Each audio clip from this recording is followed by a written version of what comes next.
start, we're going to do them all together. We do them all together.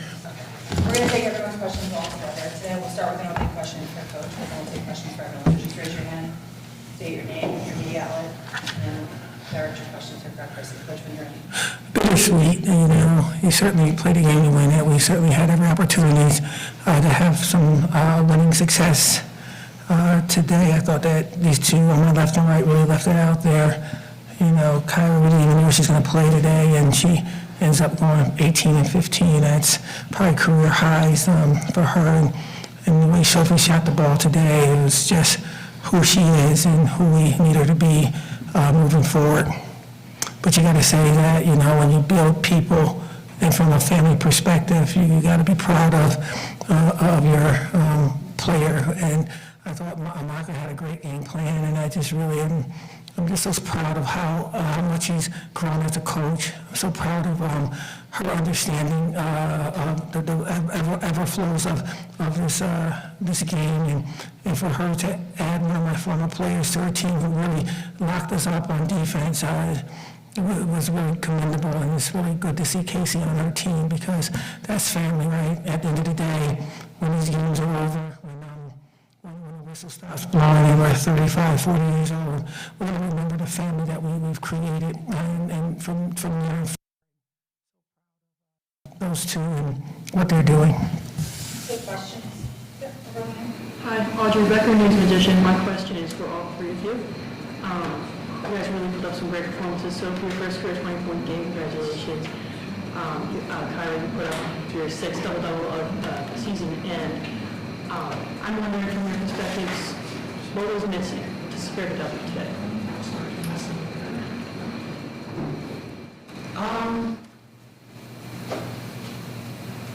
I think we just need to put a full 40 minutes together. I think we had a good game plan coming in. I think we executed throughout the game, and I think our missing factor in a lot of some of these heartbreakers are being able to play for a full 40 minutes and put out and continue to perform at the level that we have been performing the first three quarters and so on. So I think we just got to keep working towards a full 40 minutes. Jake Lyons, Z89. Coach, when you called that timeout with 20 seconds left, what were you looking for out of that timeout, and what did you see as that possession unfolded? I thought we wanted a play where three screens for Sophie for a three, and I thought we didn't nail the defenders, so we had to go to our second option.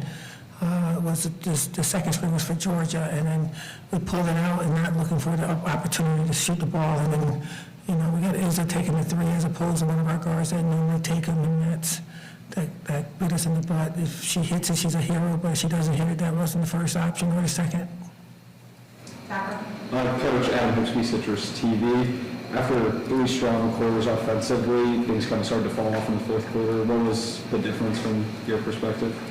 We just started doing some silly desperation stuff like spin dribbling and against the traps and having the two guard bring the ball up as opposed to a point guard because they stood in front of us, and that shouldn't prevent us from being in the position that we're supposed to be at. And you know, we just got a little herky-jerky out there, and we would call timeouts to try to get our composure, and evidently we didn't get it.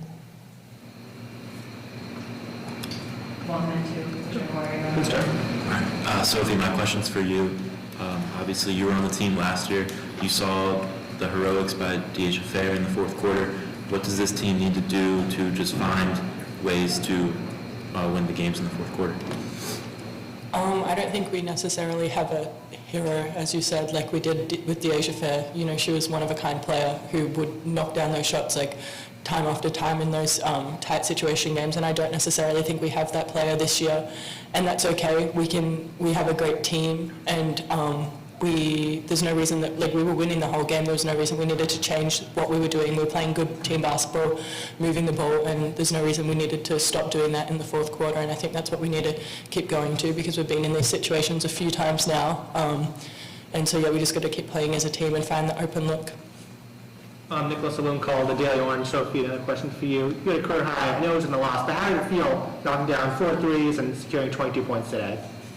I was just trying to do what I could to get the team a win, and didn't happen, so I guess it is kind of irrelevant in my eyes. I'm just out there trying to do what I can to win, whether that's score or not.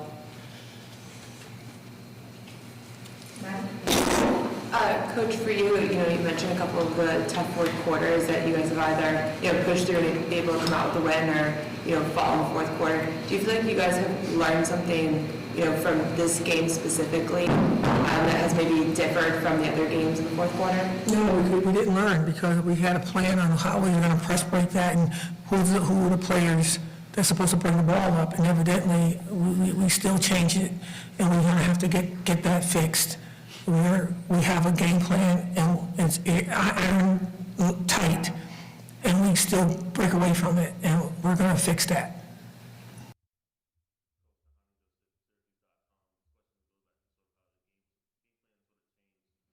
Fourth quarter, third quarter, you guys are up double digits, and then fourth quarter, things sort of slowly start to slip away. Do you think that it was more so just like the players were pressing a little bit, or was it Virginia defense, combination of both?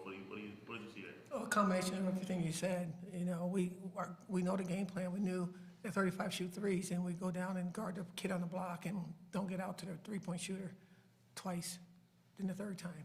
And one time she missed it, but the other two she made. It's just we're smarter than that. We got to bring our academics to our basketball, and once we do that, we're going to be fine. Time for a couple more questions from you on that. Yeah, Jonah Weintraub, Z89. Rare situation where you kind of have a full week off in between these two games. Was there anything that was a point of emphasis in that week off that you saw that wasn't really fully executed today? Yeah, listening down the stretch. There's a certain thing that you have to win. And no matter what kind of star you think you are, we certainly got to listen to the game plan. And we're getting ready to get after that a little bit more. And so, again, we had 3 great quarters, and then we panicked down the stretch, and we didn't have to panic. We just had to, take open shots and stop forcing the ball. She's clearly going to get a rebound. So shoot the ball as opposed to trying to force it into her and 3 people are guarding her. And we needed to see that help. That help came weak side hard. One ball fake. We said fake a pass to make a pass. Those are little things. We need better players. We just need to have a bunch of young people that's willing to listen to the game plan. And we have to force that into their head, and we'll get better. Coach, what do you think of Sophie's performance in a career high 22 points? I like 25 better. That's what.